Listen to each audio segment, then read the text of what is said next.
regarding investigations. So we know that employers have been dealing with many new complexities related to complaints, in particular workplace harassment, workplace discrimination complaints.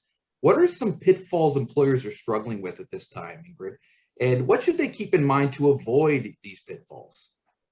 Well, Seth, you're definitely right that it has been getting more complex for employers. And that's in part because of this sort of collective awakening that we're in. What we're seeing now is that employees are becoming less tolerant of what they perceive to be misconduct, but they're also becoming more educated in terms of how they describe what they're experiencing.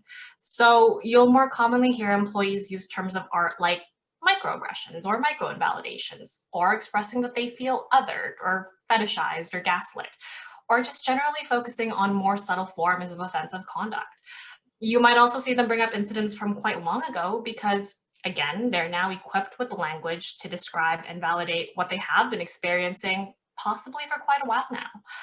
And in the numerous investigations that you and I have been involved with, particularly in the past year, when the social justice movement took center stage and activism became a bigger part of all our lives, we've repeatedly seen employers get into trouble where employees bring more non-traditional harassment or discrimination complaints. As of late, we're not so much seeing employees reporting incidents of overt discrimination, such as, well, someone's called me a racial slur.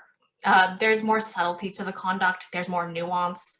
It's more things like, this person's repeatedly mistaken me for another employee who's racialized, or, they say things to me that I don't think they would to my white peers. Things like, you're so articulate, or where are you really from? And given these trends and the fact that courts and tribunals are increasingly acknowledging them, there are three things that we want to make sure employers keep in mind to avoid the pitfalls. So first is policies. As you may have noticed, we always like to emphasize policies, and this is certainly no exception. So what we've seen repeatedly when we're asked to look at clients' policies is that they only refer to overt forms of offensive conduct. So employers have to make sure that their policies are updated to reflect that awareness of modern and subtle forms of harassment and discrimination. And policies are clutch because they lay the foundation, but that second piece, education, builds on that. So across the organization, everyone has to be educated as to how the more subtle forms of offensive conduct can manifest. And really that goes in hand with the final piece, which is training. Those that are triaging complaints have to be upskilled so that they're not dismissing complaints offhand, they know how to address them, and they're escalating when necessary. Really, the goal is to make sure that nothing falls through the cracks, especially because there's definitely a price tag to employers failing to investigate or mismanaging investigations.